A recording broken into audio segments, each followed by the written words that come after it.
Amigas, amigos, muy buenas tardes tengan ustedes. Los saluda con el afecto de siempre José Manuel Villalpando aquí en este programa La Historia que Quiero Vivir, que como ustedes bien saben transmitimos a través de los micrófonos y frecuencias de Radio Fórmula en el 103.3 de FM, en el 970 de AM, en la capital de la República Mexicana, en alguna que otra parte del país. Ya saben que me gusta quejarme porque no tenemos el potencial para poder comprar horas de transmisión en otros lugares de la República, pero también llegamos a los Estados Unidos de América, a Puerto Rico, a Canadá y a todo el mundo a través de internet mediante la página www.radioformula.com.mx. Hoy es un programa grabado en virtud del asueto del día que corresponde a este 16 de septiembre, sábado. Y por esta razón estoy transmitiendo desde mi casa, en donde estoy grabando este programa para que sea transmitido a través de la emisora Radio Fórmula este sábado 16 de septiembre, para que ustedes lo puedan escuchar y acompañarme los que puedan, naturalmente. Yo sé que es un día difícil, complicado, pero aquí estamos al pie del cañón, sobre todo hoy, para recordar, para conmemorar, para honrar nuestra independencia nacional.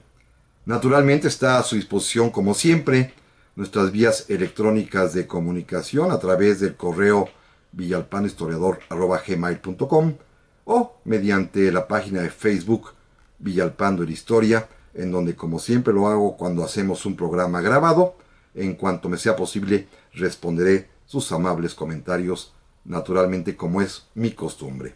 Pero bueno, vamos al tema de hoy, que es un tema importante, fundamental. Se trata del grito de independencia, que ocurrió, por supuesto, una madrugada del 16 de septiembre de 1810, y del cual hay que hablar varias cosas.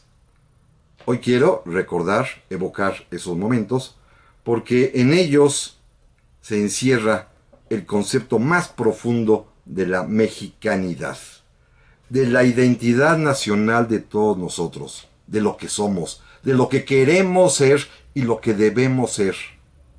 Y esto es sumamente importante, sobre todo en los momentos actuales en los que parece que nos ha abandonado ese espíritu patrio y lo hemos sustituido por otras maneras de expresión que quizás sirven para anestesiarnos, para hacernos olvidar las verdaderas razones de la independencia, las auténticas y, sobre todo, las verdaderas y más profundas razones que nos hicieron en 1810 lanzarnos a la guerra para obtener una patria libre e independiente.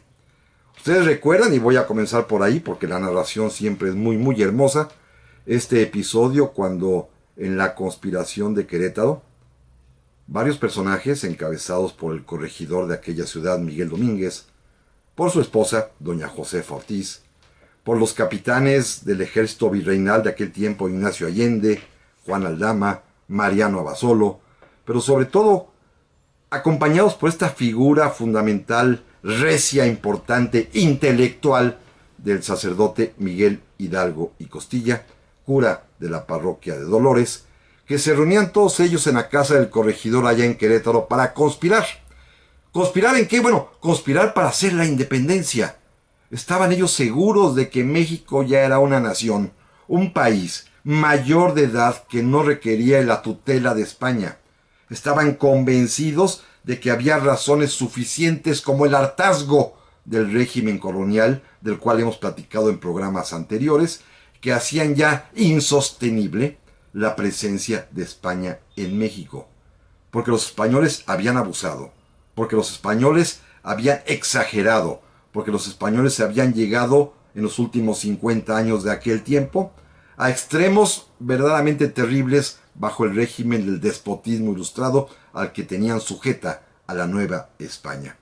Era tiempo, pues, de la libertad, era tiempo de la independencia, y para esto se reunían en Querétaro, conspirando, repito, en la casa del corregidor, estos personajes que estaban fraguando la manera de hacernos libres, pero como todos sabemos, la conspiración fue delatada, fueron descubiertos, alguna persona que formaba parte de ella en trance de muerte, cuando fue a confesarse y pidió que se le diera la extremaunción porque sentía que moría de una enfermedad, confesó entre sus pecados que se estaba conspirando para derrocar el poder de España en México.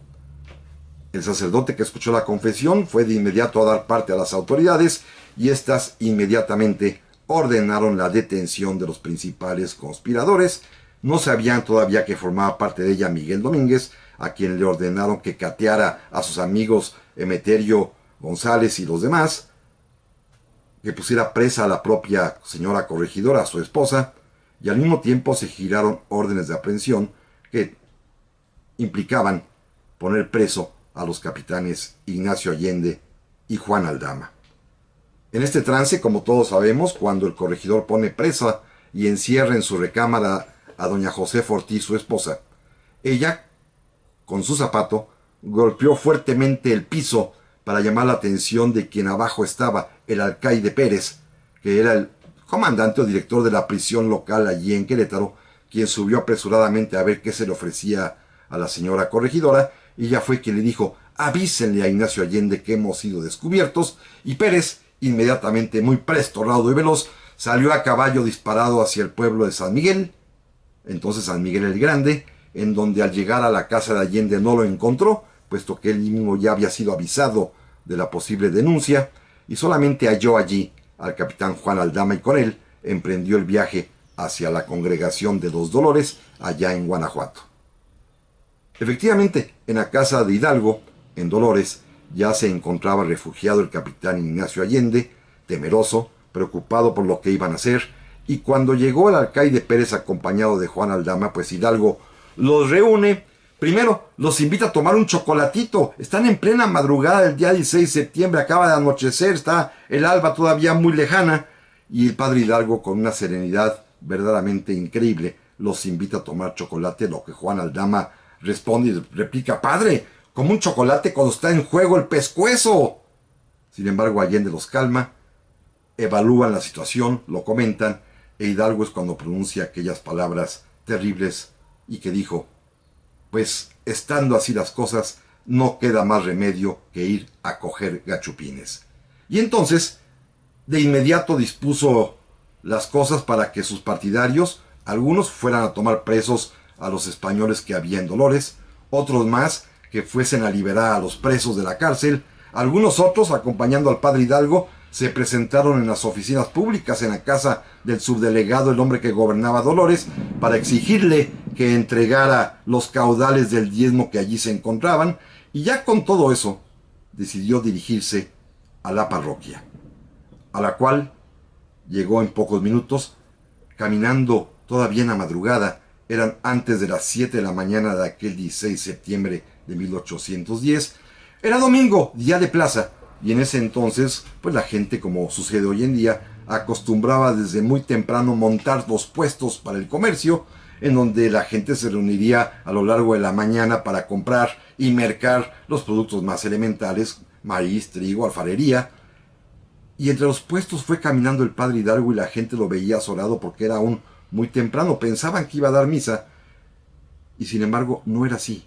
Nadie se percató todavía de la intensidad que vibraba en el corazón de Hidalgo, quien al llegar a la escalinata de la parroquia le ordenó al campanero que llamara a misa con repiques, y la campana comenzó a tañir fuertemente, cada vez más rápido, llamando la atención de la gente que se congregaba, y en ese instante el padre Hidalgo tuvo que pensar qué decirles a esa gente que se encontraba reunida a su alrededor, cómo llamar su atención, cómo convencerlos de lo que se quería hacer, cómo decirles, cómo explicarles que había que levantarse en armas. Y entonces las palabras brotaron de lo más profundo de su corazón, con una voz fuerte, perfectamente audible, diciéndoles a todos los que estaban allí reunidos: nos levantamos en armas para quitarles el mando a los gachupines que se han entregado a los franceses y quieren que nosotros, los americanos, corramos la misma suerte, lo cual no consentiremos jamás. Y luego les dijo: debemos salvar nuestra santa religión de los impíos, acabar con los privilegios de los gachupines que tanto daño nos han hecho. y remató con estas palabras inolvidables. Mírense las caras hambrientas, los harapos, la triste condición en la que viven, porque nosotros somos los verdaderos dueños de estas tierras. Y terminó gritando: ¡viva la independencia! ¡Viva la religión! ¡Viva la América! ¡Viva Fernando VII! Y muera el mal gobierno. Y repitió: muera el mal gobierno varias ocasiones, y a partir de allí, con la gente ya convencida, reunida a su alrededor, salió del Curato de Dolores pocas horas después, ya listo para emprender la hazaña de la libertad, listo para pelear por la independencia nacional. Pero este era el grito fundamental: muera el mal gobierno, muera el mal gobierno, que era lo fundamental para Miguel Hidalgo y Costilla, con el cual pudo convencer a todos los habitantes de Dolores que sin dudarlo se decidieron a seguirlo. Amigos, volvemos enseguida después de este corte. Ya estamos aquí, amigas, amigos, para este segundo bloque del día de hoy de la historia que quiero vivir, en este programa especial grabado por motivo del asueto del día de hoy, día 16 de septiembre, pero que sin embargo, como ya saben ustedes, atiendo y respondo en cuanto me sea posible sus mensajes que ustedes hagan el favor de enviar al correo electrónico villalpanohistoriador@gmail.com y al Facebook Villalpando y la historia. Estamos hablando del grito de independencia, de lo que ocurrió aquella madrugada del día 16 de septiembre de 1810. Ya platicamos cómo ocurrieron las cosas, qué es lo que dijo el padre Hidalgo desde el atrio de la parroquia de Dolores. Pero bueno, hay algo muy importante que comentar. Para muchas personas, quizás con gran mala fe o con gran ignorancia, piensan que lo que ocurrió aquella madrugada fue simplemente una ocurrencia de un sacerdote anciano que ese día decidió lanzarse a un movimiento totalmente desafortunado e imprevisto. No, no es así.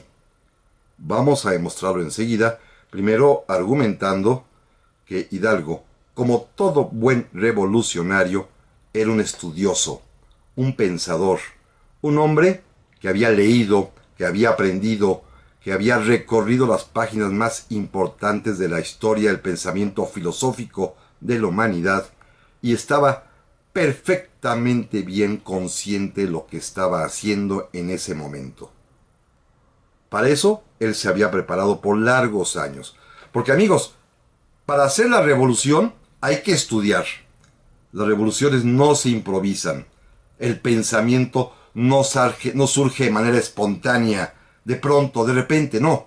El pensamiento se forma, se cuaja, se va solidificando con el paso de los años, y esto es lo que hizo el padre Hidalgo: estudiar para prepararse a que llegara su momento. Y ese momento llegó, sí, circunstancialmente, porque de todas maneras ya tenían pensado los conspiradores de Querétaro lanzar la revolución para el día 1 de octubre de 1810.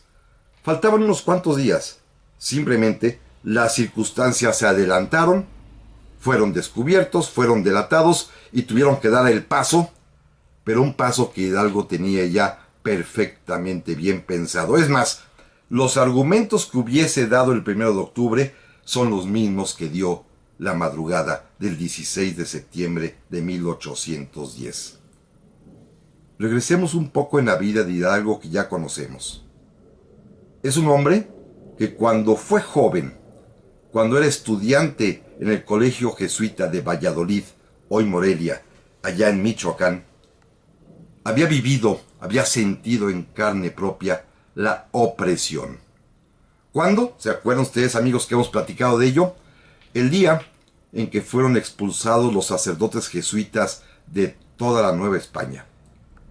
Cuando a las puertas del colegio en donde Hidalgo estudiaba, quedándose allí en la calle mientras miraba cómo sus maestros eran arrojados, literalmente sacados casi a golpes de su colegio, con cadenas en los pies, y fueron trasladados para llevarlos después a México y a Veracruz, Hidalgo, como muchos otros jóvenes estudiantes, como muchísimas otras personas que por allí pasaban, pudieron leer, clavada en la puerta del colegio de San Francisco Javier en Valladolid, la orden real que el virrey Marqués de Croa hacía el conocimiento de todos los pobladores y que decía estas palabras tremendas: sepan ustedes, súbditos del gran monarca español, que han nacido para callar y no para criticar u oponerse a las órdenes del gran monarca español. Esto lo había vivido Hidalgo a sus tiernos 13-14 años de edad, y desde entonces quedó marcado profundamente en su corazón este acto oprobioso de opresión tiránica, y poco a poco, con el estudio, primero en el seminario y después ya como cura párroco donde anduvo, como rector de San Nicolás, como párroco en Colima, en San Felipe Torres Mochas y en Dolores, siguió estudiando y siguió leyendo y siguió abrevando su conocimiento del pensamiento revolucionario más auténtico que podía haber. ¿Cuál? Primero, el propio pensamiento de la doctrina católica. ¿Sí? La doctrina católica es sumamente revolucionaria. En el siglo XVI, un jesuita, el padre Francisco Suárez, había escrito un libro en el cual justificaba el tiranicidio. O desde otro punto de vista, donde justificaba el derecho del pueblo de oponerse a la opresión. Fíjense, amigos, qué interesante. Para Suárez, libro que leyó después, llamado el Tratado de las Leyes, que leyó después el padre Hidalgo, los reyes, los monarcas, los gobernantes podían fácilmente convertirse en unos tiranos. ¿Cuándo? Muy sencillo, Suárez lo describe perfectamente bien. Y el pueblo se podía sentir esta evidencia de tiranicidio cuando su monarca, cuando su rey, cuando su gobernante realizaba cualquiera de estos actos que voy a enumerar. Primero, si el gobierno, o sea el rey o el gobernante, reiteradamente privaba de la vida de sus súbditos sin previo juicio, puede suponerse que se está frente a un tirano. Segundo, si el mismo gobierno reiteradamente también confisca los bienes de sus súbditos, puede presumirse que se está ante un tirano. Tercero, cuando el mismo gobierno también de manera reiterada mete en prisión a los hombres de su nación, sin previo juicio, también se puede estar frente a un tirano. Otras cuestiones. La cuarta, cuando ese monarca, ese rey, ese gobierno abusa de las mujeres y de los pobres, reiteradamente se puede estar hablando también de un tirano. Y quinto, amigos, esta es la causa fundamental que Hidalgo conocía perfectamente bien y que coincidía con lo que estaba sucediendo en la Nueva España. ¿Se acuerdan cuando hablamos de las reformas borbónicas? Bueno, escuchen, amigos, la quinta causa que el padre Suárez arguye como justificativa para que el pueblo se levante a luchar contra la opresión, la causa que permite suponer que el gobernante es un tirano, es que aumente reiteradamente, de manera exorbitante, los impuestos. Esto es suficiente para que el pueblo pueda quejarse, para que el pueblo pueda argumentar a su favor. El rey tiene la obligación en ese momento de regresar las cosas como estaban antes, de someterlo a una consulta de sabios, de ver si su procedimiento, su proceder, su conducta está siendo justa o no. Y si no, el pueblo tiene todo el derecho de levantarse en armas. Y si ese rey tirano, al cual ya le acreditaron que reiteradamente comete cualquiera de estos actos contra su pueblo, si ese rey, repito, se atreve a querer sofocar el movimiento popular con las armas, causando la muerte de sus habitantes, el pueblo tiene entonces el derecho de matarlo mediante el tiranicidio, acabar con el tirano. Pero Suárez dice algo más. ¿Quién debe encabezar la lucha del pueblo? ¿Quién debe ponerse al frente a la resistencia popular? Lógicamente, la autoridad local, la autoridad que es propia de cada lugar, pero como ésta muchas veces puede estar coludida con el tirano, puede ser cómplice del tirano, quien debe encabezar al pueblo, quien debe llevar al pueblo en su lucha contra la opresión, dice el padre Francisco Suárez, es nada más ni nada menos que el sacerdote. El sacerdote es quien debe encabezar esta lucha porque él sabe discernir entre el bien y el mal. Aquí, cuando Hidalgo leyó esto, se sintió absolutamente legitimado para ser él quien encabezara la resistencia popular. Pero también leyó los textos clásicos de la Revolución Francesa. Leyó, por ejemplo, la Declaración Universal de los Derechos del Hombre y del Ciudadano, en donde allá en Francia la Asamblea Nacional Francesa decretó que era un derecho inalienable e imprescriptible del ser humano, de todo hombre, el derecho a la vida, el derecho a la propiedad, a la seguridad, a la libertad, pero también el derecho de oponerse a la opresión. Y esto hacía que Hidalgo temblara de emoción porque coincidía lo que decían los revolucionarios franceses contemporáneos de él con lo que había leído en las obras de Francisco Suárez. Pero hay un tercer elemento, una tercera fuente de formación del pensamiento de Hidalgo cuando leyó también los textos fundamentales de la Revolución de Independencia de los Estados Unidos, en donde encontró en la Constitución del Estado de Virginia una frase verdaderamente importante. El deber de todo gobierno es crear las condiciones para que los hombres prosperen y sean felices. Cuando esto sucede, cuando este gobierno crea las condiciones, se trata de un buen gobierno. Cuando pasa lo contrario, cuando el gobierno no crea condiciones para que los individuos prosperen y sean felices, estaríamos hablando de un mal gobierno. De allí las palabras de Hidalgo, porque conocía perfectamente bien la distinción entre un buen y un mal gobierno, y por eso gritó: «¡Muera el mal gobierno!», porque en su mente privilegiada estaban ya combinadas las ideas de Suárez, de la Revolución Francesa, de la independencia de Estados Unidos, y sabía que en esencia, filosóficamente, el pueblo tiene el derecho de oponerse a la opresión. Pero amigos, amigas, volvemos en un instante después de este corte. Ya estamos aquí, amigas, amigos, en este tercer bloque del día de hoy, del programa La Historia que Quiero Vivir, que hoy es grabado, ya lo comenté antes, en virtud del asueto del día de hoy, 16 de septiembre, pero sin embargo aquí estamos con ustedes y, por supuesto, agradezco muchísimo sus comentarios, sus opiniones, los saludos que me hacen favor de enviar, también las críticas, por supuesto, al correo electrónico villalpanohistoriador@gmail.com y al Facebook Villalpando y la Historia. Hoy que estamos hablando precisamente del grito de Dolores, entendiendo lo que significa ese movimiento que inició aquella madrugada del día 16 de septiembre de 1810, encabezado por el sacerdote Miguel Hidalgo y Costilla. Ya hablamos de cómo sucedieron las cosas, ya hablamos de cuáles eran las fuentes del pensamiento que Hidalgo tenía para hacer lo que hizo, pero ahora vamos a hablar de lo más importante de todo. ¿Para qué hacer la independencia? ¿De qué serviría que México fuese independiente de España? Evidentemente, nos hemos ido todos con la finta por mucho tiempo de creer que la razón de la independencia fue exclusivamente separarnos de España, fundar una nueva nación. No, pero no es así, ¿eh?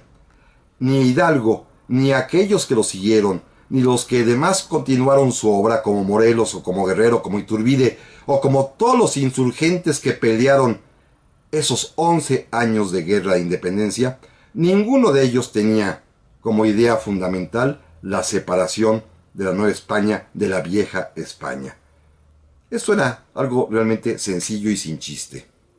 Hidalgo, Morelos y todos los demás tenían muy claro que la verdadera razón para hacer la independencia, la auténtica razón, el verdadero motivo de fondo para ser independientes y libres era, fíjense amigos, que los mexicanos de entonces y los del futuro vivieran mejor, con mejor calidad de vida, con mayor dignidad, en un estado de felicidad. El medio fue separarse de España. Los fines eran otros. ¿Cuáles eran? Son 9 muy concretitos que los voy a enumerar. Primero, la libertad. La libertad sí, pero no solamente con respecto a España, ¿eh? La libertad de todos y cada uno de los habitantes de la nación, porque Hidalgo decía que la libertad es lo más estimable y precioso que puede tener el ser humano. Libertad, fundamental. Libertad para poder andar en la calle. Libertad para ir y volver al trabajo y a la casa sin que nos pase nada. Libertad de las adicciones. Libertad de tantas otras cosas que nos encadenan. Bueno, había que luchar para poder ser libres porque en aquel tiempo no lo eran los mexicanos de entonces. Segundo, la igualdad. Aspecto fundamental. Morelos bien decía que hagamos la declaración de que no haya más distinción entre los hombres que el vicio o la virtud.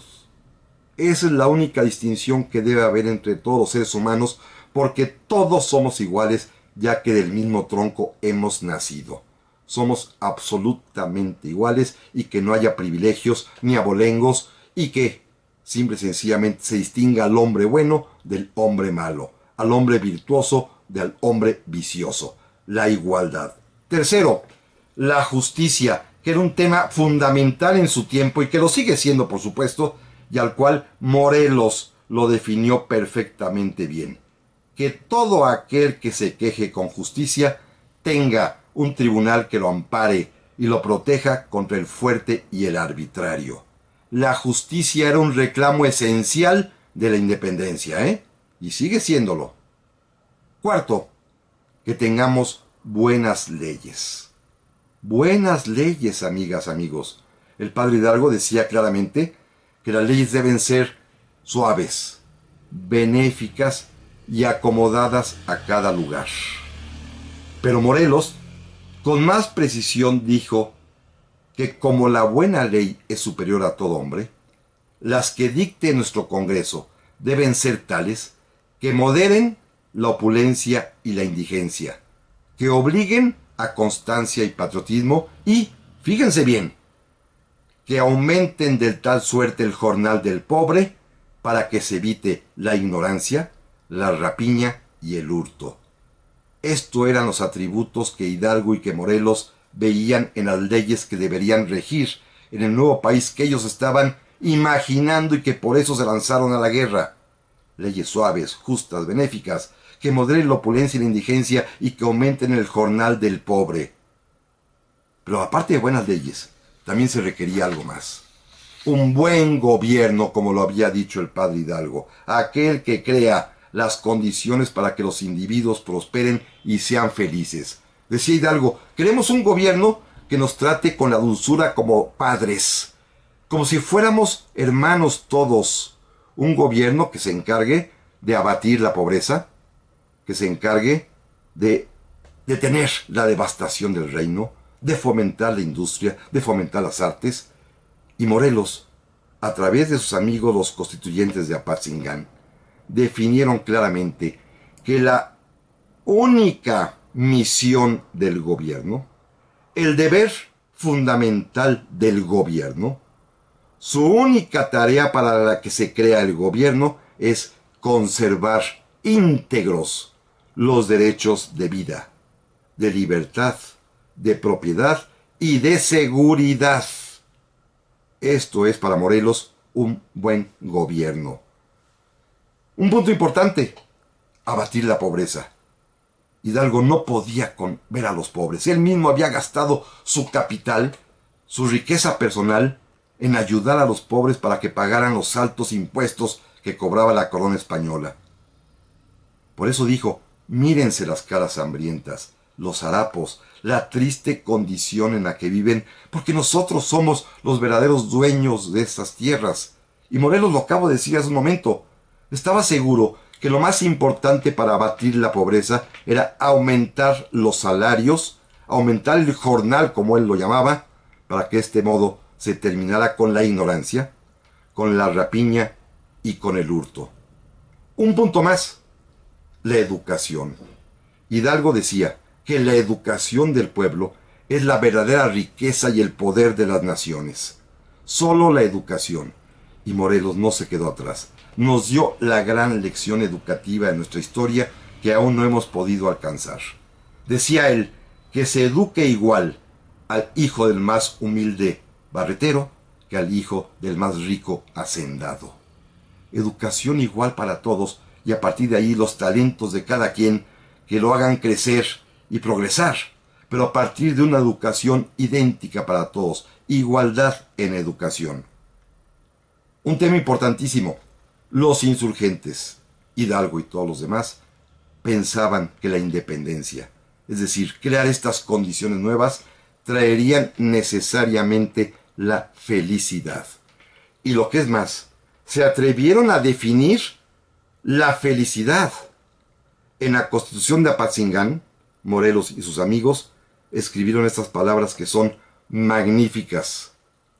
La felicidad de todos y cada uno de los habitantes de la nación consiste en el goce irrestricto de los derechos de vida, de libertad, de propiedad y de seguridad. Esto es la felicidad para los insurgentes, que gozáramos de los derechos de vida, de libertad, de propiedad, de seguridad. Esto es la felicidad del pueblo, así lo entendían ellos. Y para conseguir todos estos fines, Hidalgo decía que había un requisito indispensable, un requisito sin el cual no se podía conseguir nada de lo anterior. Y escuchen, amigos, la gran lección que nos da Hidalgo. Para obtener todo esto, para obtener la libertad, para obtener la igualdad, para obtener la justicia, para obtener buenas leyes, para obtener buen gobierno, para abatir la pobreza, para alcanzar la educación para todos y para que todos pudiéramos llegar a ser felices, decía Hidalgo, no necesitamos más que unirnos. Si nos unimos, la guerra está acabada y la independencia se conseguirá. Unámonos, pues, todos los nacidos en este dichoso suelo. La unidad era lo esencial para conseguir todo lo anterior.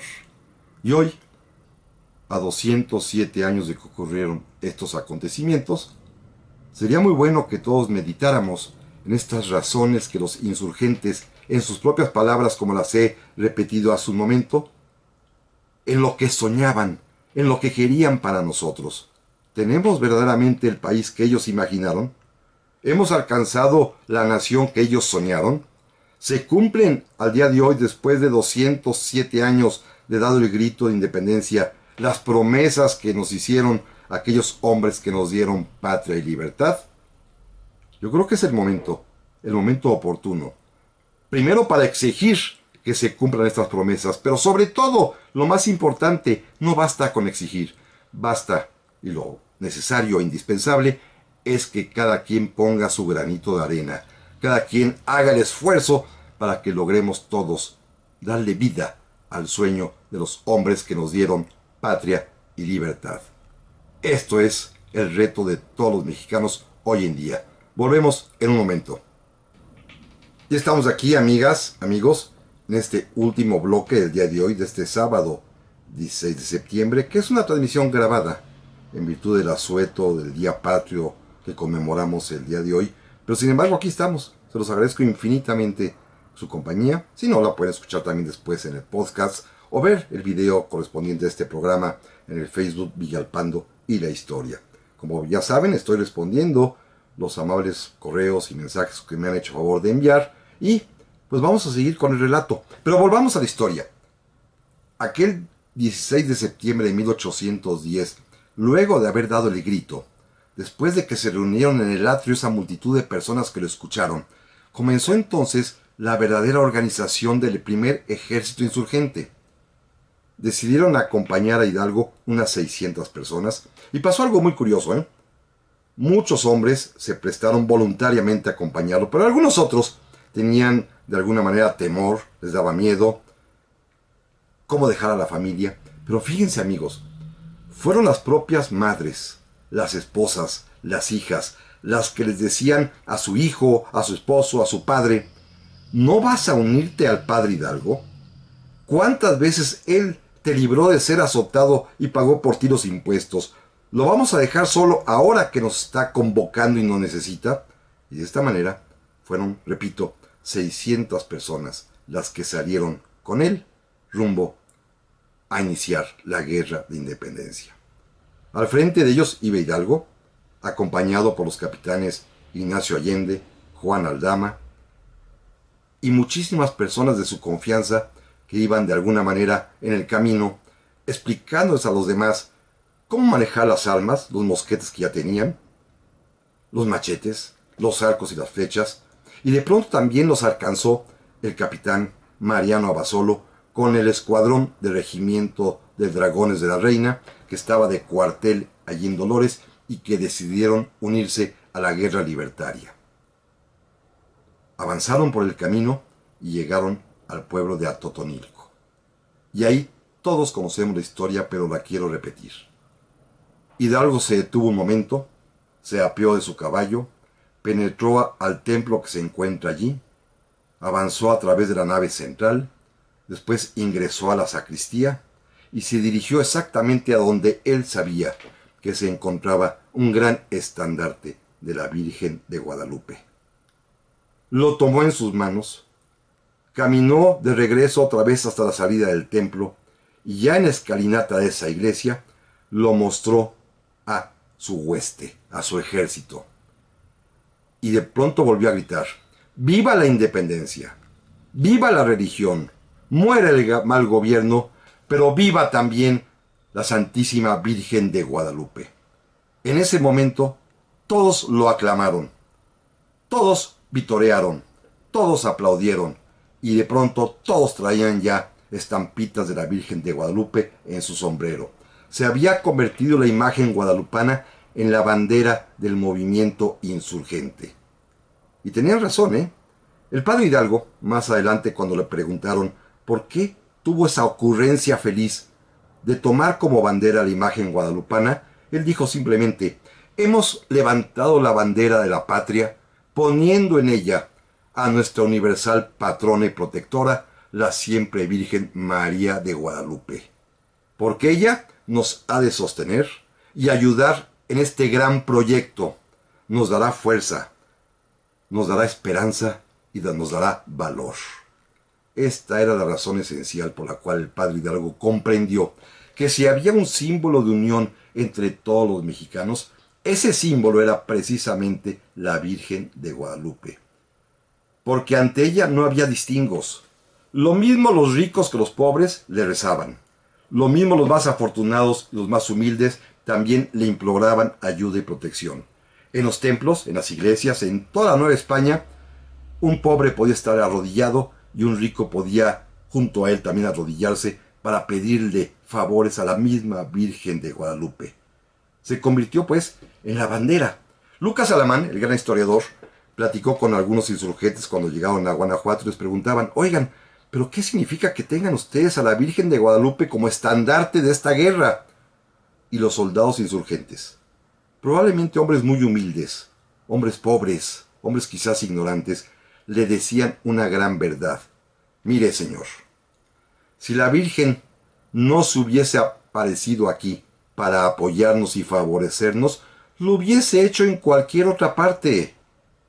Es decir, ellos tenían la plena confianza y la convicción de que la Virgen de Guadalupe estaba allí para encabezar las luchas del pueblo. Era la bandera del pueblo y en ella representaba la independencia y en ella cifraba sus esperanzas.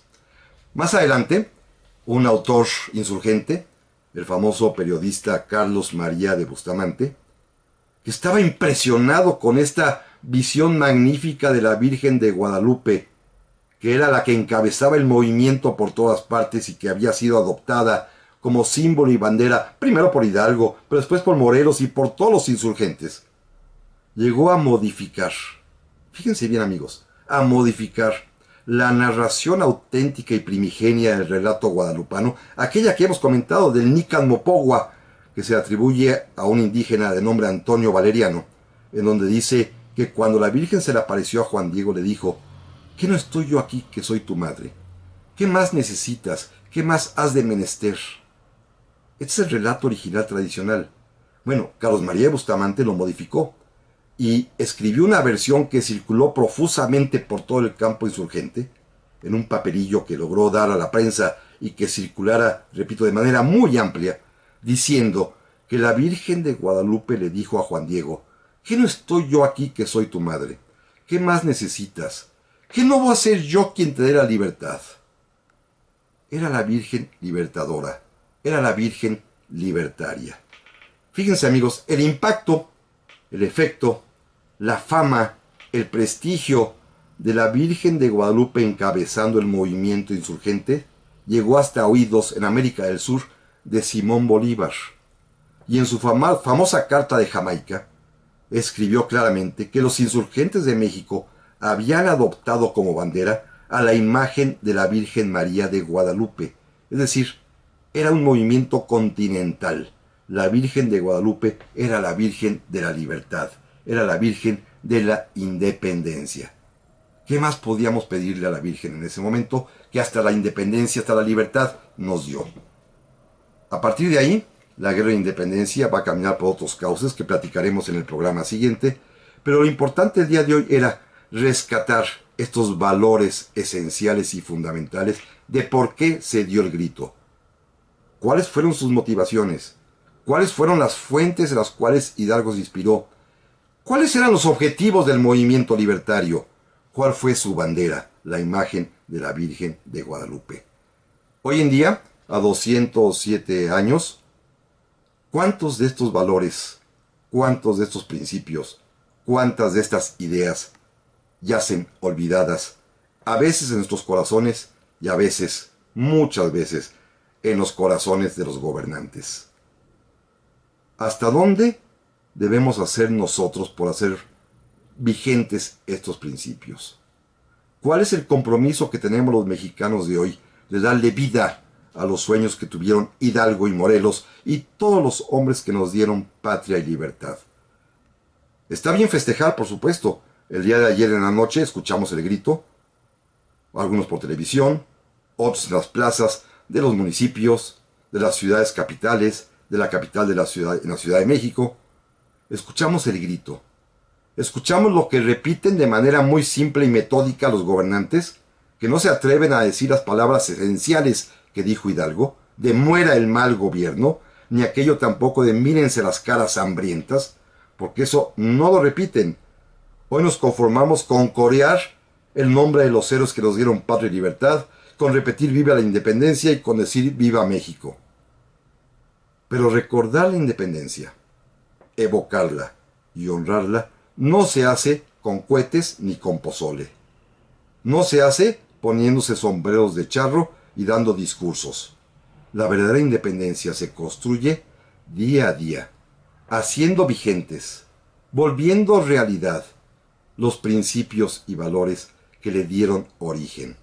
Aquello que querían Hidalgo, Morelos y todos los demás. La libertad, la justicia, la igualdad, las buenas leyes, el buen gobierno, abatir la pobreza, la educación, la felicidad y la unión, que es lo más importante, y repito lo que dijo el padre Hidalgo. Si no nos unimos, vamos a perder. Si nos unimos, la guerra está acabada y la independencia puede ser conseguida. Unámonos, pues, todos los nacidos en este dichoso suelo. Fue su mayor sueño, la unidad para conseguir todo lo demás. Nuestro compromiso como mexicanos al día de hoy es justamente honrar ese sueño, volverlo vigente, hacerlo realidad. Y para poder conseguirlo, lo primero, como dijo el propio padre Hidalgo, es la unidad. La unidad ante todo. Están bien los festejos, están bien los cohetes, pero el trabajo diario y cotidiano, no cada 16 de septiembre, sino todos los días, es volver realidad los sueños de los hombres que nos dieron patria y libertad. Gracias, amigas y amigos, y nos escuchamos la semana que entra. Pásenla muy bien.